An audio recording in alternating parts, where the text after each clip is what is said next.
Então um Fábio GS Premium, a gente vai começar o teste dele. Vou ligar aqui atrás no botão de ligar e desligar. Ligou? Quando a gente liga, ele faz um teste da parte eletrônica dele, testa o sistema inteiro. Isso é automático, vai vendo como é que está a parte eletrônica, relógio, alto-falante, bateria, etc. Passou por todos os testes e a gente agora vai fazer os testes que a gente tem que fazer habitualmente, pelo menos antes da primeira cirurgia do dia. Primeiro vou calibrar o sensor de oxigênio, ele pede para expor o sensor de oxigênio e para iniciar a calibração, só apertar no botão cinza redondo ali que inicia a calibração do sensor de oxigênio. Isso é importante para a gente saber quanto que a gente está dando de oxigênio para o paciente, né? A fração inspirada. Está ali exposto o sensor durante um tempo, até que a calibração termina e aquele amarelinho ali se apaga, fica verde de novo. A calibração está em andamento. E agora terminou a calibração. Eu pego o sensor, ponho no lugar dele de volta. Agora vamos calibrar o sensor de fluxo. Então a gente tem que retirar a traqueia, a parte, o lado expiratório, que é esse lado de cá. A gente desconecta, deixa ele aberto aqui, retira a traqueia para iniciar então, fecha os fluxômetros, como ele pediu, né, e confirma aqui. Vai iniciar a calibração. Também demora uns segundinhos. Está fazendo a calibragem do sensor de fluxo, terminou. Agora a gente coloca de novo aqui o ramo expiratório, bem ajustado. E agora a gente vai iniciar o teste de fuga. A gente aperta, ele vai preparar o sistema para fazer o teste, vai dar as orientações. Feche todos os fluxômetros, tudo fechado, coloque a peça Y no apoio dela, ou fecha com a mão ali na saída da peça Y. Então está fechada lá. Tape o conector do tubo de amostra, que é esse aqui, se existir, né? Tem uns que não tem. Se colocar o aspirador do analisador de gases, vai ter fuga, então o ideal é fazer sem ele estar conectado. Passe a válvula PL para manual. Aqui está a válvula COSI, ela tem que estar gerada para a parte do sistema circular, e a válvula PL tem que ficar com pressão entre 40 e 50, então um pouquinho acima de 40 é o suficiente para fazer a leitura. E aí a gente dá um flush de oxigênio aqui no oxigênio direto, até ficar entre 15 e 30, como está a orientação ali. Estou apertando, vai subir aqui a pressão, entre 15 e 30, pronto. Ele começa a fazer o teste de fuga, ele faz o teste de complacência também. O teste de complacência é importante para ele compensar a eventual alteração de complacência durante a anestesia, porque se a complacência aumenta, o volume corrente pode ser reduzido. Então, ele sabendo qual é a complacência do sistema, ele vai compensar dando um pouco mais volume corrente. Se a complacência reduzir, ele vai reduzir um pouco, porque senão ele vai acabar dando volume corrente a mais do que precisaria.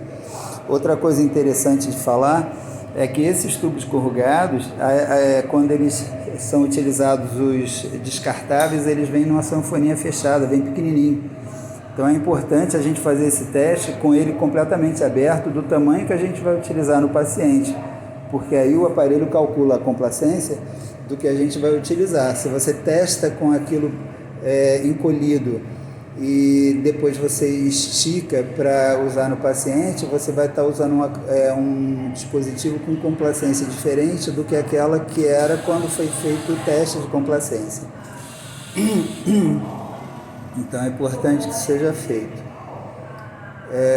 Passou já no teste de complacência, está 1,56 ml por centímetro da água. Agora ele está completando o teste de fuga, que ele faz tanto o teste de soprar, de aumentar a pressão, para ver o vazamento nesse sistema aqui, e depois ele faz a aspiração para testar, porque tem aquela válvula, passou em tudo.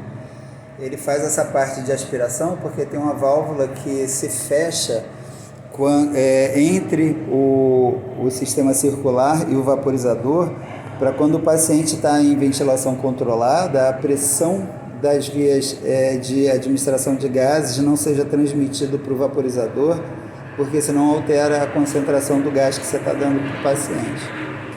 Então ele faz e essa válvula ela impede o teste de vazamento do vaporizador se você utilizar só o teste de pressão positiva. Tem que fazer teste negativa também.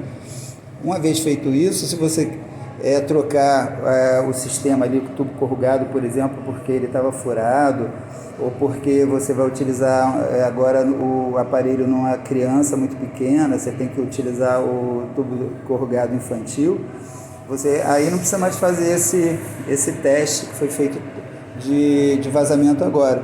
Você pode, eu vou desligar aqui, está pronto para o uso. Mas como eu ia falando, agora eu vou trocar o tubo corrugado, vou fazer um teste só para fazer anestesia em criança. Então eu posso muito bem, nesse momento que eu já testei, fiz o meu teste diário e vi que não tem vazamento do vaporizador no sistema de baixa pressão, eu posso encher aqui, limitar a pressão no máximo, vou aqui na válvula reguladora, encho a bolsa e observo se ela vai manter. Não estou mais insuflando, ela continua com pressão, então não tem vazamento no sistema que foi trocado. Isso aqui pode ser feito entre uma cirurgia e outra, se você quiser. Mas pelo teste completo que foi feito anteriormente, esse tem que ser feito pelo menos uma vez por dia para garantir que não vai ter risco maior de dano ao paciente por falha do equipamento. Tá? Então, a gente pode abrir aqui agora, vai ver que está funcionando, esvazia fácil, as válvulas estão funcionando, não estão impedindo esvaziamento, a pressão vai ser reduzida quando eu não estiver oferecendo fluxo de gases frescos para o paciente, ou quando eu abrir a válvula APL, a válvula controladora de pressão, limitadora de pressão. E obviamente, se eu for utilizar o sistema aberto, eu ponho a chavinha COSI para cá. Se eu for usar o sistema circular, a válvula COSI para lá. Outra coisa importante é sempre verificar se você tem o agente inalatório em quantidade suficiente para fazer a anestesia que você está programando, né?